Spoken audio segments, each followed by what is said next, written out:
Farmer Bob here from the Princeton Popcorn Company, talking to you today about wheat. I'm actually in my wheat field in Princeton, Kansas. Grew popcorn here last year, and this is our rotational crop. So I've brought a brand new product to market, a Red Fife Wheat Berry. Here's the product that I'm bringing to market right now. It's 5 pounds of Red Fife Wheat Berries. It's a heritage variety from the 1830s. I'm growing it here on my farm in Princeton, Kansas, in the same field I grew popcorn last year. So to practice good agronomics, you want to rotate crops. You can't grow the same crop in the same field every year, or else it becomes harmful to the land. So in that, I had to have another crop to grow. And I started researching about wheat and specifically gluten intolerance. And that research led me to the Red Fife heritage variety of wheat. It's not very commonly grown today, but it was once. In 1830 through 1860, it was the dominant wheat in Canada and the northern part of the United States. So the Red Fife wheat variety is a heritage variety. It's a heirloom, it's an old school variety. Wheat has been modernized through hybridization, blending two different types together to get a desired crop or a desired trait. And in that hybridization, something's happened to modern wheat in the United States. So a lot of people say they can go to Europe and eat bread and be fine, but maybe when they consume gluten here in the United States, it irritates their stomach or they have a tough time digesting it. Well, the old school varieties were eaten by many people. It was a staple food and they did just fine. That led me to do research, and I found a seed stock of this old school variety and planted it last year. It grew and it grew well, but the yield was low. And I think that's probably why farmers today don't grow it. It's all about yield. They have to pay their mortgages. They have to make money farming. So they pick more modern hybridized varieties to get a giant yield out of the field. So here's my product. It's the Red Fife Wheat Berries. They are whole, so you have to grind them. But this is the package. It's for sale now on my website, princetonpopcorn.com or amazon.com in the 5-pound package. The wind is picked up here, and this is a good explanation why this particular wheat variety is probably not grown today. The taller the plant, and this will get much, much taller, the more the wind affects it as it starts to ripen. The little berries on top, which is what you're going after in your harvest, they tend to shatter and break off. So as you can see, my camera is floating around, so do the wheat plants. Just think of amber waves of grain in the very famous song. Well, this is what it was all about.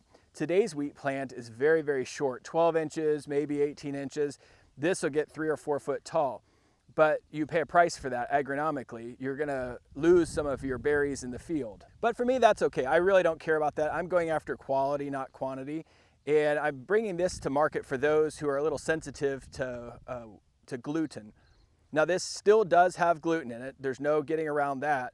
But for some reason, this is more tolerable in digestion by a lot of people. So in my testing, I've made bread and whatnot. You have to mill it, but that's really not as big of a deal as you might think. There are pretty inexpensive attachments for your KitchenAid mixer, as an example. There are standalone, small, home-sized milling machines, and it's really not hard to do. And quite frankly, it gets back to the way things used to be, so there's some enjoyment in that for a lot of people. I urge you to give it a try. Mill some at home, make some bread. I've made it in bread machines, made it by hand by kneading it and whatnot. And don't forget, you're going to get the whole wheat bread out of this. You're going to get everything in the wheat. It's a very good source of fiber. Of course, a very important factor is it tastes so good. It is like nothing I've had before. It is a deep, rich, nutty taste. It smells good. There are so many good qualities about this. So I urge you to buy a bag, mill it, give some away to your friends, and enjoy it. Eat some bread like people used to eat. I have plenty of inventory. This crop will be harvested in a couple of weeks. I have last year's harvest, which is on market right now. And don't forget also, a very important point, when you take a whole berry and then grind it, at that point, you have broken the grain apart and made flour. But when you buy it off of the store shelf, who knows when it was milled or even what field it came off of in what state, or even in what country. There are definite health benefits to eating freshly milled flour from wheat. I urge you to give it a try. Of course, you're gonna get paid back with the taste. It's wonderful, but there's also the enjoyment in the process for a lot of people. I have really enjoyed milling this wheat and then making bread. It's something I've done with my own hands. In my case, I grew the wheat as well, so it's even that much more enjoyable. And don't forget, this is a live seed. Sometime in the fall, go ahead and plant a small patch of it in your backyard. It'll be fun for you to watch it grow over the winter and it should be ready June, July of next year, probably June, just depending on where you're at. It's an enjoyable crop to watch grow. I know people who will take a plate, a dinner plate, put some water in it, put some berries in it, let those sprout, and then they let their cat eat it, so that's kind of fun. If you take a look at that, it's a pretty interesting plant. This particular variety doesn't have any beards on it, which are the little spiky things that come out. It doesn't mean it's better or worse, it's just a different growing characteristic. But it won't take long for this wheat to reach its physiological maturity, kind of die off, and then dry out. We'll come in and harvest it after that. But we do that naturally, just let it happen, and it will dry over a course of weeks. And in that, especially since this is a tall variety, we will lose a lot in the field due to shattering, is what it's called, where the little wheat berries fall off of the seed head. But that's okay. But in commercial production, a lot of times they'll come through and spray glyphosate, brand name Roundup, on the crop to ensure that it all dies at the same time, and they get a very consistent drying, and they could harvest at one time and get the maximum yield. Obviously, we see the health benefits or potential health risks with that. It's pretty obvious that it's more beneficial to just let it dry out naturally, get what you get out of the field. But from an agronomic standpoint, just to give you a comparison, I know last year some farmers got 60 bushels off of each acre, and I yielded 25.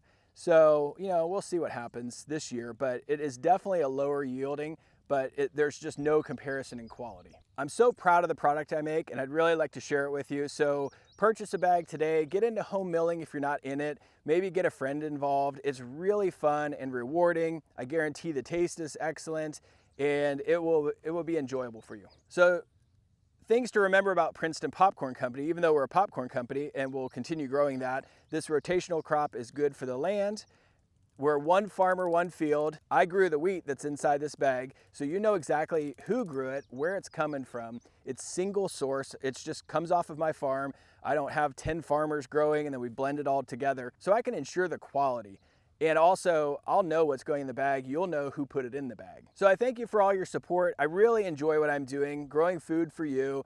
It's one farmer, one field. I'm here in Princeton, Kansas. That's the northeast part of Kansas.